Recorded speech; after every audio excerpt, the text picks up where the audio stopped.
The Wendigo didn't want to kill us, it wanted to replace us.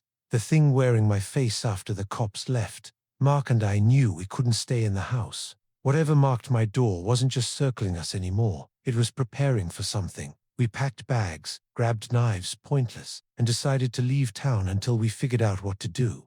But as we walked to the car, we heard crying. A girl's crying. From the woods across the street, Mark froze.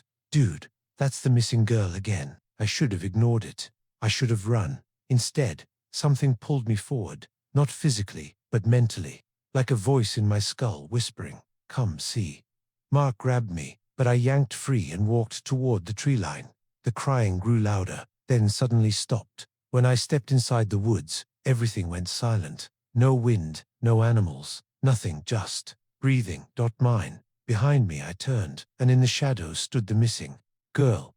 Except not really. Her head tilted at a wrong angle. Her limbs twitched like broken branches. Her eyes were too wide, too empty.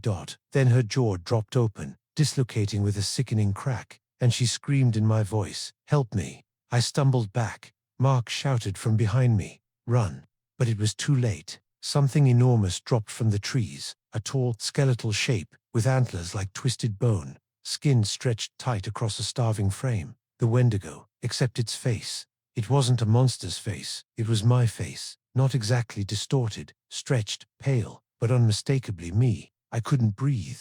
Mark whispered, horrified, "Dude, it copied you." The Wendigo stepped closer, and its jaw split open like a man unzipping a coat. Inside were layers of teeth, all wrong angles and black rot. But the voice that came out, it was perfect. My voice, calm, cold. "You came back." Mark screamed at me to run, but I stood frozen, staring at the thing wearing a twisted version of my face. Then the final twist hit. Behind the Wendigo, stumbling out from the darkness, was the real missing girl. Alive, barely but alive.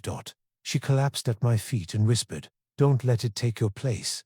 The creature lunged, not at her, not at Mark, at me, because that was its goal all along. Not to kill random people, not to eat us, but to become us, to mimic us perfectly, to replace us so smoothly that no one would ever know.